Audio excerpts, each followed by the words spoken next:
మొదటిగా దేవాతి దేవునికి నా కృతజ్ఞత స్తుతులు స్తోత్రాలు చెల్లిస్తున్నాను. ఆత్మీయ తల్లిదండ్రులు అయ్యగారమ్మ గారికి నా ప్రత్యేక వందనాలు. కూడి వచ్చిన మీ అందరూ కూడా నా హృదయపూర్వక వందనాలు తెలియజేస్తున్నాను.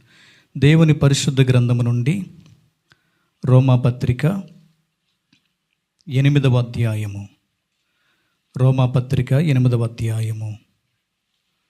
28వ వచనం చదువుదాం.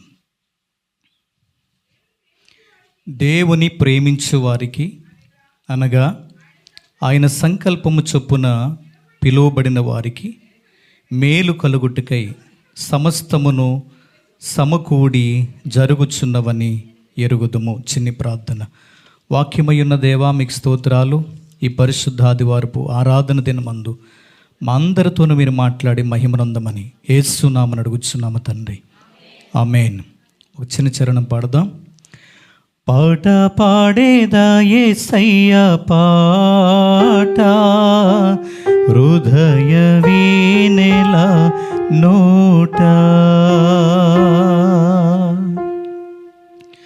పాట పాడేదా యేసయ్య పాట, హృదయ వీణెల నోట.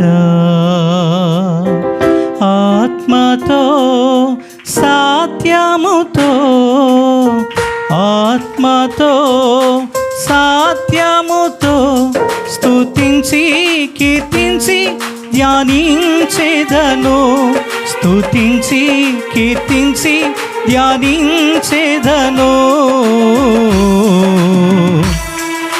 పాట పాడేదా యేసయ్య పాట, హృదయ వీణెల నోట.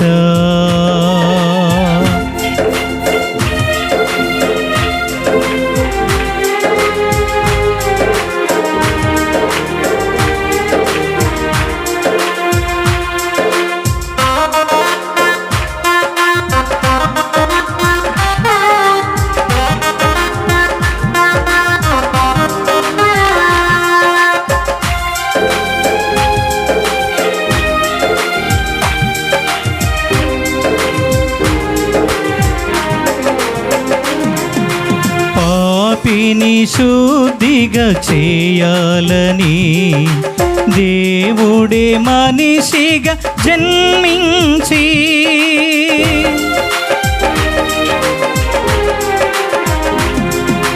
పాపిని శుద్ధిగా చేయాలని దేవుడే మనిషిగా జన్మించి, రక్తము కార్చి రక్షణనిచ్చి, రక్తము కార్చి రక్షణనిచ్చి, మరణించి లేచి పరమునకేగే.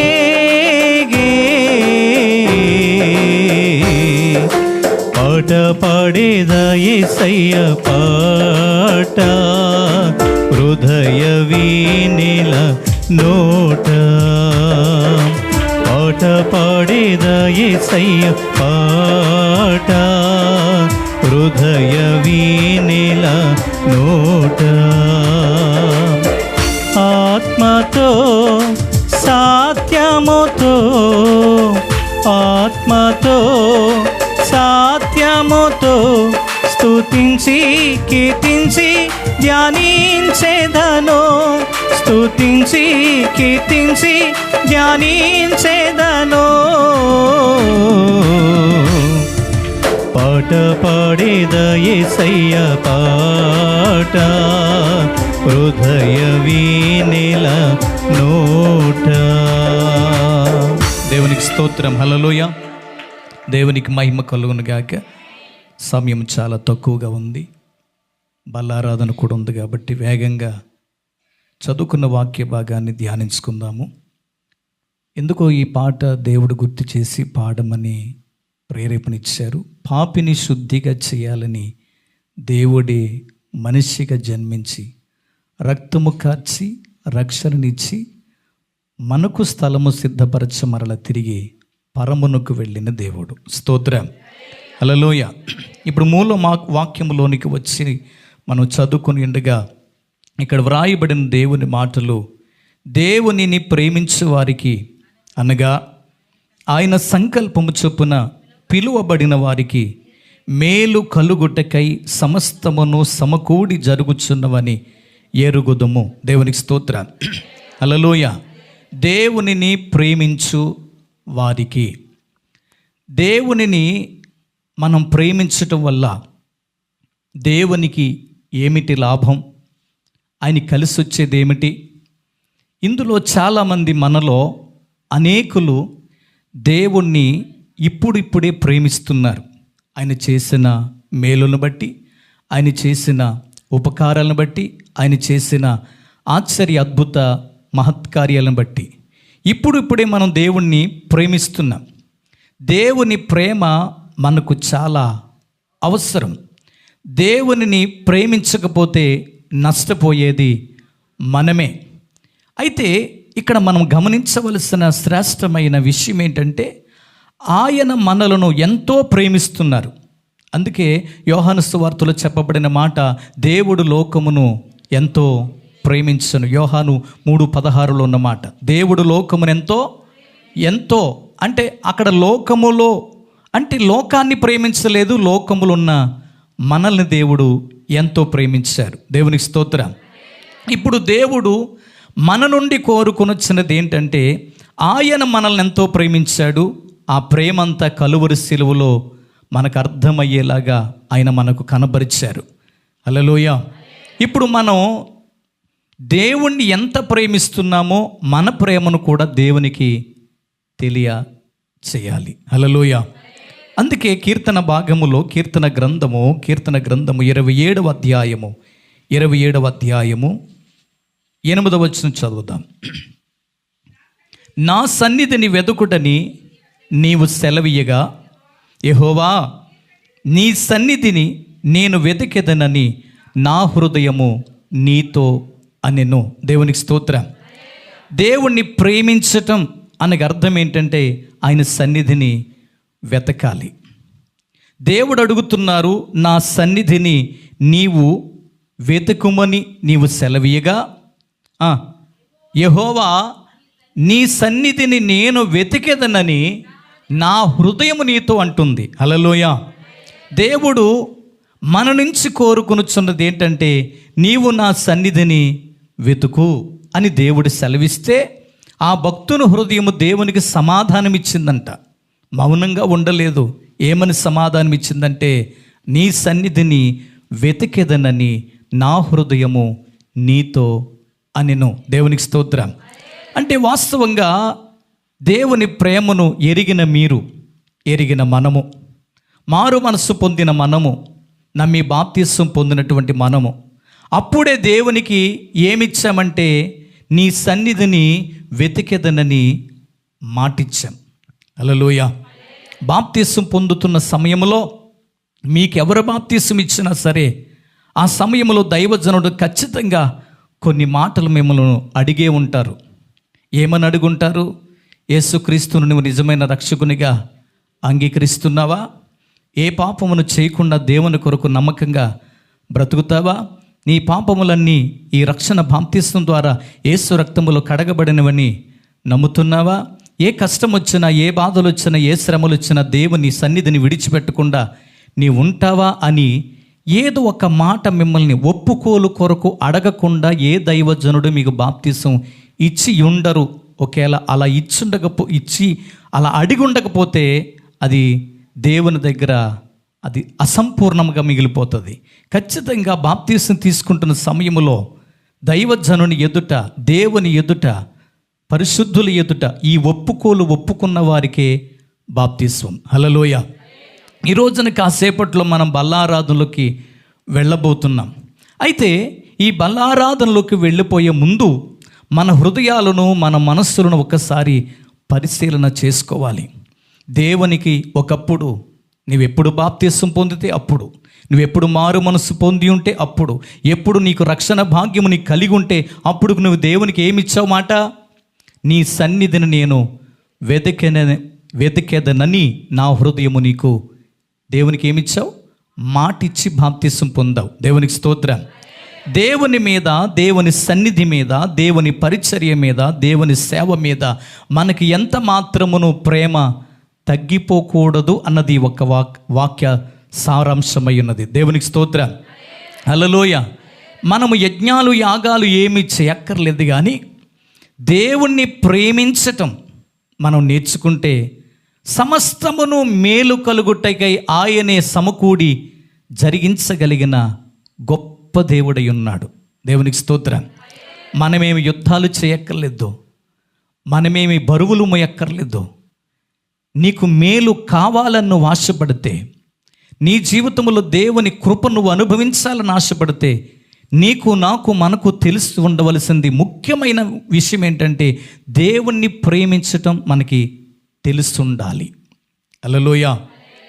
దేవుణ్ణి ప్రేమించటం మనకు తెలుసుండాలి. అది కూడా ఒక విద్య లాంటిదే.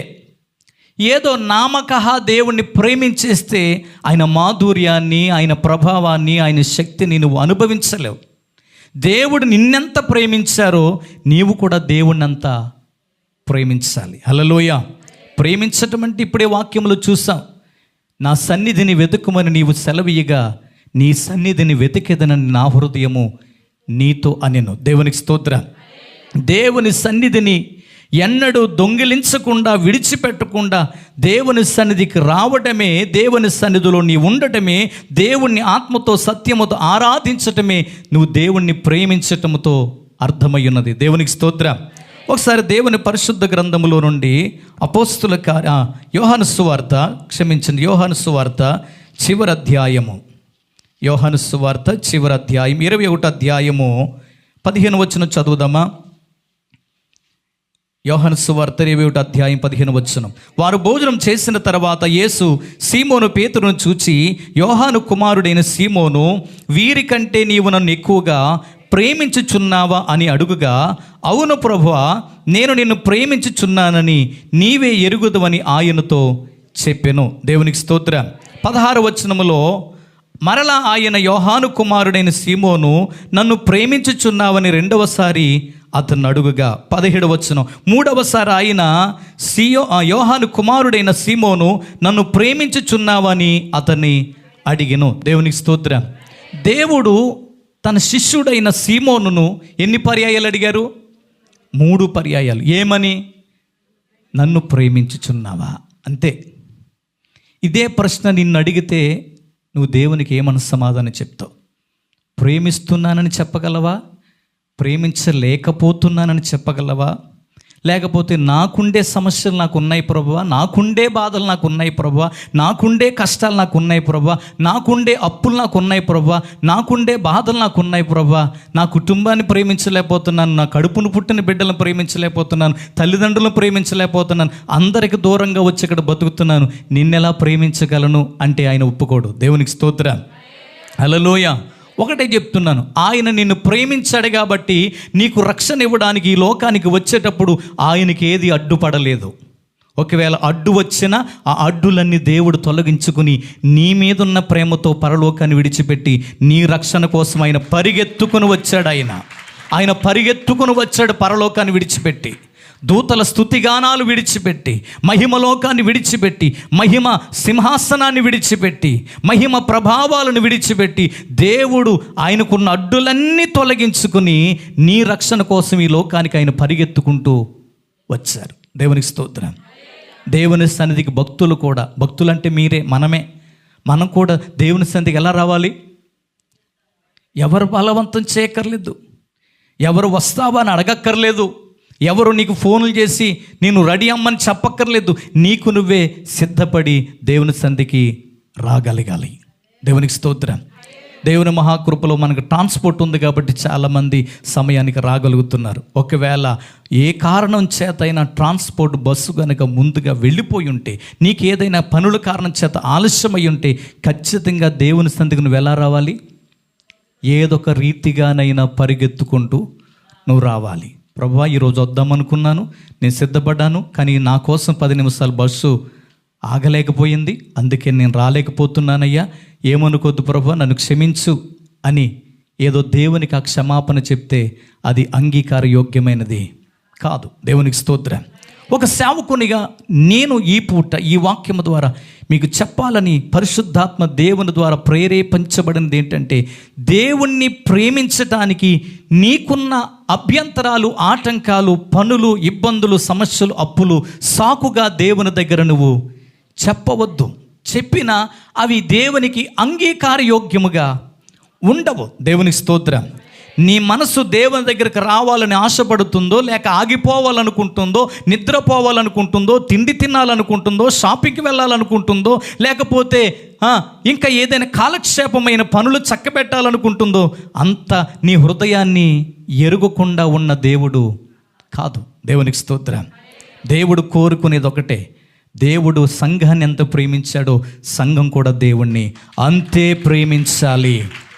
ఆయన ప్రేమలో కల్మషం లేదు, ఆయన ప్రేమలో ఏ కొదువ లేదు, ఆయన ప్రేమలో మచ్చ లేదు, డాగు కూడా లేదు. మరి దేవుణ్ణి ప్రేమించటంలో, దేవుని సన్నిధికి రావటంలో, ఆయన సన్నిధిలో పరిచర్యలు వాడబడటంలో నువ్వు నేను చెప్పే సాకులు అన్నీ ఇన్ని కాదు. నేను ఒకటి చెప్తున్నాను, పూర్వకాలంలో నీకున్న అభ్యంతరాలు, నీకున్న అడ్డులు, నీకున్న సాకులు ఎన్నో చెప్పి దేవుని సన్నిధికి ఎన్నో ఆదివారాలు, ఎన్నో శుక్రవారాలు, ఎన్నో బల్లారాధనలు, ఎన్నో హాల్ నైట్ ప్రేయర్లు, ఎన్నెన్నో నీ సాకులు చెప్పి నువ్వు వాటిని పోగొట్టుకున్నావు, కోల్పోయావు, దేవుని సన్నిధిని దొంగిలించావు. కానీ ఈ కడవరి దినాల్లో, ఈ అంచె దినాల్లో దేవుడు నిన్ను అడుగుతున్న మాట, నా సన్నిధిని నువ్వు వెతికెదవా అని దేవుడు అడుగుతున్నాడు. నువ్వు నేను చెప్పాల్సిన సమాధానం ఏంటంటే, అవును ప్రభువా, నీ సన్నిధిని నేను చెప్పండి వెతికెదను.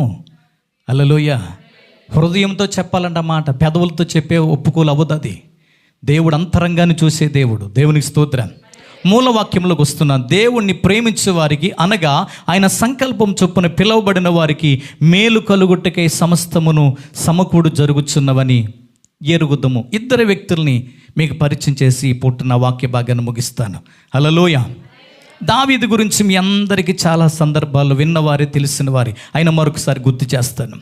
దావీదును దేవుడు రాజుగా ఎన్నుకొనక మునుపు తండ్రి దావీదును ఎక్కడుంచాడో తెలుసా? గొర్రెల దగ్గర. తనకు పుట్టినటువంటి బిడ్డలందరినీ కూడా, కుమారులందరినీ కూడా తన దగ్గరే పెట్టుకున్నాడు. కడసారి వాడైనటువంటి దావీదును తీసుకెళ్ళి ఎక్కడో గొర్రెల దగ్గర వదిలేశాడు. దేవుడు ఒక ప్రవక్తను పంపించి, యెషై ఇంటికి నువ్వు వెళ్ళు, ఆ ఇంటిలో ఆ యెషై కుమారులో ఒక్కరిని నేను ఇశ్రాయేలుల మీద రాజుగా నేను నియమించుకోబోతున్నాను, అతన్ని నేను ఇష్టపడ్డాను, అతన్ని నేను కోరుకున్నాను, నువ్వు అభిషేక తైలము తీసుకుని వెళ్ళమని దేవుడు సమూయేలు గారిని పంపించారు. అక్కడ చూస్తే అందరూ ఉన్నారు, యెషై కుమారులు అందరూ ఉన్నారు, కానీ దావీదు అక్కడ లేడు. ఈ సంగతులన్నీ ఇప్పుడు చదివిస్తే సమయం సరిపోదు. మీలైతే మీరు ఇంటికి వెళ్ళి మరొకసారి చదువుకోండి. మొదటి సమూయేలు గ్రంథం 16వ అధ్యాయంలో ఈ మాటలన్నీ వ్రాయబడి ఉన్నాయి. దేవునికి స్తోత్రం. హల్లెలూయా. చాలాసార్లు ఆ సమూయేలు ఇతడేనేమో దేవుడు కోరుకున్న వ్యక్తిని అభిషేకం చేయబోతుంటే ప్రభు అన్నారు, లేదు, నేను కోరుకున్న వ్యక్తిత్వను కాదు. ఎందుకు ఈ మాట చెప్తున్నానంటే, దావీదును దేవుడు రాజుగా ఎన్నుకోవడానికి ఒక ముఖ్యమైన కారణం ఏంటో తెలుసా? గొర్రెలు కాస్తున్న స్థితిలో ఉన్నను అతడు కీర్తనకారుడుగా ఉండి ప్రభువుని దివారాత్రులు స్తుతించే అనుభవం కలిగిన వాడు కనుక. హల్లెలూయా.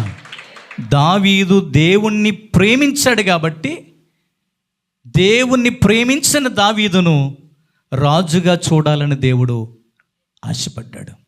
అంటే ఒక మాట, ఇప్పుడు దేవుణ్ణి దావీదు ప్రేమించటం వలన దావీదుకు రాజు అయ్యే మహాభాగ్యాన్ని దేవుడు కలుగ చేశాడు. ఒకవేళ దావీదు దేవుణ్ణి ప్రేమించకపోతే గొర్రెల కాపరగానే మిగిలిపోతుడు. ఈ పరిశుద్ధ గ్రంథములు ఇంత గొప్ప చరిత్ర దావీదు గారి కొరకు వ్రాయబడి ఉండేదే కాదు.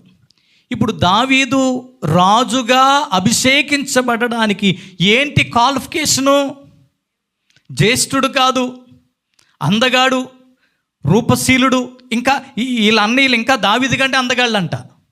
దేవుడు అందాన్ని చెప్పండి, అందము మోసకరము, సౌందర్యము వ్యర్థము. దేవునికి స్తోత్రం. ఇప్పుడు వాళ్ళు ఎనమండుగురు సంతానమైతే ఈ కడసారి వాడైన దావీదుకే రాజు అయ్యే భాగ్యం దక్కింది, కానీ ముందు అతని అన్నలు ఎవ్వరికి రాజు అయ్యే అవకాశం దేవుడు ఇవ్వలేదు. ఎందుకు ఇవ్వలేదు? ఏంటి వాళ్ళ అన్నలో లేనిది దావీదులో ఉన్నది ఏంటి? వాళ్ళ అన్నలలో దేవుని ప్రేమించే అనుభవం లేదు. దావీదు గారికి దేవుణ్ణి ప్రేమించిన అనుభవం ఉంది, స్తుతిస్తున్న అనుభవం ఉంది. దేవుణ్ణి ప్రేమించాడు కాబట్టే దావీదును దేవుడు రాజును చేసి కూర్చోబెట్టారు. ఇప్పుడు దేవుణ్ణి ప్రేమించటం వలన దావీదుకు లాభం జరిగిందా, కీడు జరిగిందా? లాభమే, మేలే జరిగింది, లాభమే జరిగింది. ఎన్ని శోధనలు వచ్చిన దావీదును దేవుడు కాపాడుకుంటూనే వచ్చాడు. సౌలు ఎన్నోసార్లు తన చేతులున్న ఈటిని దావీదును చంపాలని విసిరిన ప్రతిసారి దావీదును దేవుడే కాపాడారు. హల్లెలూయా.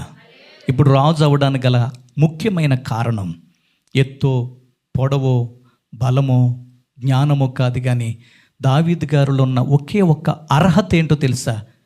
దేవుణ్ణి ప్రేమించాడు. హల్లెలూయా. ఇంకొకరిని గుర్తు చేయాలని నేను ఆశపడుతాను, ముగిస్తున్నాను. యోసేపును అన్నదమ్ములందరూ కొట్టారు, నీళ్ళ లేని గుంటలో పడేశారు. 20 తులములకు వెండికి మిద్యానీయులకు అమ్మేశారు.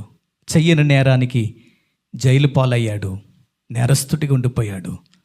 దేవుడు ఫరోకి కలలు చూపించి ఆ కలల భావాన్ని చెప్పగలిగిన వారు ఎవరు లేనప్పుడు యోసేపుని బయటికి రప్పించి ఆ రాజ్యానికే యోసేపును దేవుడు రాజుగా చేశారు. దేవునికి మహిమ కలుగునుగాక. వీళ్ళ ప్రారంభ స్థితి చూస్తే చాలా భయంకరమైన దుర్గతిలో ఉన్నారు. వాళ్ళు ఎన్నో బాధలు పడ్డారు, శ్రమలు పడ్డారు, తృణీకరించబడ్డారు.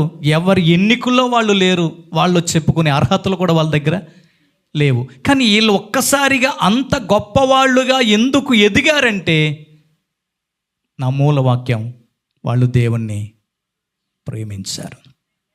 హల్లెలూయా. ఎక్కడున్నా దేవుని సన్నిధిని వారు అనుభవించారు. నేను చెప్పనా, యోసేపు చెరసాల్లో ఉన్న ఆ చెరసాల్లో దేవుని గురించి ఆ ఖైదీలందరికీ సువార్త చేశాడు. దేవునికి మహిమ కలుగునుగాక. చెరసాల్లో ఉన్న దేవుణ్ణి స్తుతించాడు. అంతే తప్ప నేనేమి చెయ్యని నేరానికి నా అన్నలు కొట్టడం ఏంటి, నా అన్నలు అమ్మేయటం ఏంటి, నేను చెయ్యని నేరానికి ఇలా జైలు పాలవటం ఏంటి, నువ్వు దేవుడివై ఉంటే నాకు ఈ దుర్గత ఏంటి, నాకు ఈ కష్టాలు ఏంటి, నాకు ఈ బాధలు ఏంటి అని దేవుని మీద ఏనాడు సనగలేదు. హల్లెలూయా. దేవుని సన్నిధిని కలిగి ఉన్నారు. కష్టాల్లో కూడా దేవుణ్ణి గొప్పగానే ప్రేమించారు.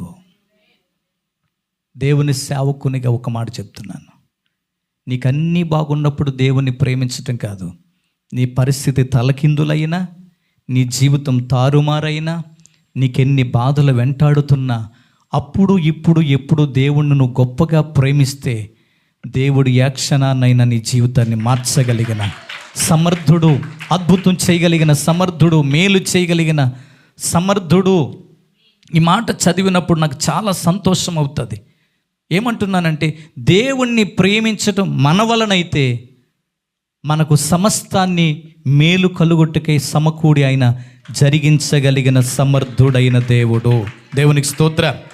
హల్లెలూయా. ఒకసారి ఆ మాట నాతో కలిసి చెప్తారా? దేవుని ప్రేమించు వారికి, అనగా ఆయన సంకల్పము చొప్పున పిలువబడిన వారికి మేలు కలుగుటకై సమస్తమును సమకూడి జరుగుచున్నవని ఎరుగుదుము. ఆమేన్. క్రింద పుట్నోట్లో ఒక మంచి మాట రాస్తుంది చూడండి. పత్రులలో మేలు కలుగుటకై దేవుడు సమస్తమును సమకూరి జరిగిస్తున్నాడు. హల్లెలూయా. నీ జీవితంలో ఏ మేలు ఎప్పుడు జరగాలో దేవుడు నిర్ణయించి జరిగిస్తాడు. నీకు మేలులు కొదువు లేదు. ఎప్పుడో తెలుసా? దేవుణ్ణి ప్రేమించడం నీ చేతనైతే నీ మేలులు అడ్డుకునేవాడు ఎవడు ఈ భూమి మీద లేనేలేడు. నీకు రావాల్సిన ఆశీర్వాదాలు ఎవరు ఆపు చేయలేరు. నీవు అరాకొరగా అసంపూర్ణంగా దేవుణ్ణి ప్రేమిస్తున్నావు కాబట్టే నీ జీవితంలో ఏ మేలు చూడలేకపోతున్నావు. ఈరోజు నుంచి 100కి 100% దేవుణ్ణి మనస్ఫూర్తిగా ప్రేమించి చూడు, ఆరాధించి చూడు, స్తుతించి చూడు, ఆయన కృప మీద ఆధారపడు, ఆయన నమ్ము. ఆయన ఏ క్షణానైనా నీ జీవితంలో మేలు చేయగలిగిన గొప్ప దేవుడు. హల్లెలూయా. సమస్తమని రాసుంది అక్కడ. సమస్తమును సమకూడి మేలు కలుగుటకై జరుగుతాయంట. దేవుడు జరిగించగలరు. అవసరమైతే నీ వ్యక్తిగత ప్రార్థనలో ఈ 2 అంశాలు ఎట్టి ఈ రోజు నుంచి నువ్వు ప్రార్థన చేయి. నిన్ను ప్రేమించిన దావీదును రాజును చేసావు ప్రభువా. నిన్ను ప్రేమించిన యోసేపును ఐగుప్తు దేశానికి అధికారిని చేసావు ప్రభువా. నిన్ను ప్రేమించిన వారందరినీ ఉన్నతమైన స్థితిలోనే నువ్వు నిలబెట్టావయ్యా. నేను నిన్ను సరిగా ప్రేమించలేకపోతున్నానేమో, సరిగా స్తుతించలేకపోతున్నానేమో, నీ సన్నిధిని సక్రమంగా నేను వెంబడించలేకపోతున్నానేమో, అందుకే నువ్వు నాకు సిద్ధపరిచిన మేలు నేను చూడలేకపోతున్నానేమో. ఈ రోజు నుంచి కల్మషం లేకుండా 100% నేను నిన్ను ప్రేమిస్తానని నువ్వు అనగలిగితే, నీ సన్నిధి నేను వెతికేదనని నీ హృదయము దేవునితో అనగలిగితే, ఆయన సిద్ధపరిచిన మేలులన్నీ నువ్వు నిశ్చయముగా పొందుకోబోతున్నావు. హల్లెలూయా. నీ కొరకు దాచి ఉంచబడిన మేలులు జరుగు నిమిత్తమై ఆయన మూయబడిన ద్వారాలన్నీ యేసు నామములో ఆయన తెరవబోతున్నాడు. ఒకే మాట చెప్తున్నాను, దేవుణ్ణి ప్రేమించే వారికి మేలులున్నాయి. ఆయన ఏ క్షణములోనైనా చేయగలిగిన దేవుడు, జరిగించగలిగిన దేవుడు. మనము ఎలా ఉంటామంటే ఈరోజు ప్రార్థన చేసి రేపటికి మేలు చూడాలనుకుంటాం, కానీ ప్రతిదానికి సమయము కలదు. దేవునికి స్తోత్రం. ఖచ్చితంగా మన అందరి జీవితంలో ఆయన మేలులు చేయగలిగిన దేవుడు. ఏదైనా లోపం ఉందంటే మనమే ఆయన్ని సరిగా ప్రేమించలేకపోతున్నామేమో, ఆయన సన్నిధికి క్రమముగా రాలేకపోతున్నామేమో. వాటిన్నిటిని సరి చేసుకుందాం. దేవుడి మాటలు మన వెనుకట్లో దీవించునుగాక. చిన్న ప్రార్థన చేసుకుందాం. పరిశుద్ధుడైన తండ్రి, కృపగలిగిన మా దేవానికి వందనాలు. నిజమే నాయనా, నువ్వు మమ్మల్ని ఎంతో ప్రేమించావు. ఎంత ప్రేమించావో చెప్పడానికి మాటలు సరిపోవు, కవితలు సరిపోవు, పాటలు సరిపోవు. నీ ప్రేమను వర్ణించలేం, నీ ప్రేమను వివరించలేం, నీ ప్రేమకు వెలకట్టి మేమేమి ఇవ్వలేం. నన్నెంతో ప్రేమించవు గనుకనే కలువరి సిలువలో నా కొరకు బలి అయిపోవటానికి కూడా నువ్వు వెనుకడుగు వేయలేదు ప్రభువా. మీకు ఎన్ని అడ్డులు వచ్చినా అడ్డులన్నీ దాటుకున్న నా రక్షణ కొరకై పరలోకాన్ని విడిచిపెట్టి పరిగెత్తుకుని వచ్చావయ్యా. పాపినైన నా కోసం నువ్వు కలువరి సిలువలో బలివైపోయావు తండ్రి. ఏముంది నాలో నీ పరిశుద్ధత లేదే, అయినా నన్ను ప్రేమించితివే. ఎందుకో ఈ ఘోర పాపిని చేరదీసావు ప్రభువా. ఏముంది నాలో నీ పరిశుద్ధత లేదే, అయినా నన్ను ప్రేమించితివే.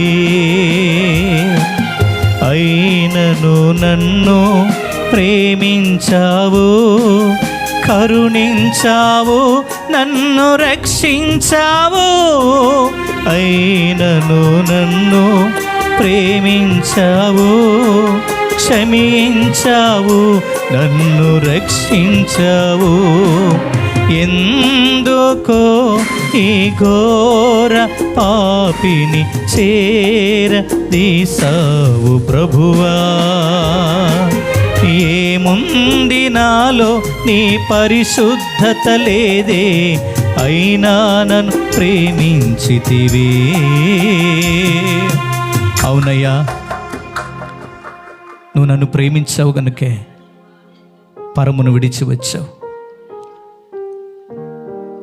అన్యాయపు తీర్పు నొంది శ్రమల పాలయ్యావు. 39 కొరడా దెబ్బలు తిన్నావు, గాయపరచబడ్డావు. మీ రక్తమంతా నా కొరకు చిందించావు. నువ్వు నన్ను ఎంత ప్రేమించావో ఎవరిని అడగక్కర్లేదు. ఒక్కసారి సిలువ వైపు చూస్తే ఆ సిలువలో ఎవరు గుర్తుపట్టలేని వారిగా ఎంతో సుందరుడు అయిన దేవుడు అయిన నీవు రక్తపు మడుగులో దేహమంతా గాయాలైపోయి అమ్మా, యేసు ప్రభు దేహం మీద గాయము లేని చోటే లేదమ్మా, గాయము లేని చోటే లేదు. శిరస్సు మొదలుకుని కాలు వరకు దేవుణ్ణి పరీక్షించి చూస్తే ఒళ్ళంతా గాయాలే, ఎక్కడ చూచిన దెబ్బలే, ఎక్కడ చూచిన రక్తమే. ఎందుకమ్మా అంత శిక్ష ఆయనకి? ఏ నేరము చేశాడు ఆయన? ఏ పాపము చేశాడు ఆయన? ఏ తప్పిదము చేశాడు ఆయన? లేదు, ఆయన ఏ నేరము చేయలేదు, ఆయన ఏ పాపము చేయలేదు. నీవు నేను మనము చేసిన పాపముల కోసమే ప్రభు కలువరి సిలువలో బలి అయిపోయారు. దేవుణ్ణి ఇంత ప్రేమించారు కదా, నువ్వు దేవుని సన్నిధిని ప్రేమించలేవా? దేవుని మందిరాన్ని ప్రేమించలేవా? దేవుని సేవను ప్రేమించలేవా? దేవుని వాక్యాన్ని ప్రేమించలేవా? ఆయన నీ కోసం ప్రతిరోజు ఎదురు చూస్తున్నాడు. ఆయన సన్నిధిలో దేవుని సన్నిధికి వచ్చి ఆత్మతో సత్యముతో నువ్వు ఆరాధిస్తే నీ కొరకు దాచని మేలులన్నీ ఆయన నీకు ఇవ్వగలుగుతాడు. దేవుని దగ్గర మేలులు పొందుకోవడానికి మనకు కావలసిన ఒకే ఒక అర్హత దేవుణ్ణి ప్రేమించగలగటం, దేవుని సన్నిధిని ప్రేమించగలగటం, దేవుని సేవకు సహకారులుగా ఉండటం. ఇది నువ్వు చేయగలిగితే ఆయన నీ కోసం ఏదైనా చేయగలిగిన దేవుడు. దావీదు దేవుణ్ణి ప్రేమించాడు గనుకే దావీదును దేవుడు రాజుగా చూడాలనుకుని ఆశపడ్డాడు. యోసేపు ఎన్ని శ్రమలు వచ్చినా నీతిగా యథార్థంగా దేవుని కొరకు నమ్మకంగా బ్రతికాడు కాబట్టే చెరసాల్లో ఉన్న యోసేపును తీసుకొచ్చి సింహాసనం మీద కూర్చోబెట్టి ఆ దేశానికి గొప్ప అధికారిని, ప్రధానమంత్రిని దేవుడు చేశాడు. నీవు కూడా ఒక దావీదు వలె ప్రేమించగలిగితే, నీవు కూడా ఒక యోసేపు వలె దేవుని ప్రేమించగలిగితే నిన్ను కూడా అదే స్థానంలో దేవుడు ఉంచగలుగుతాడు.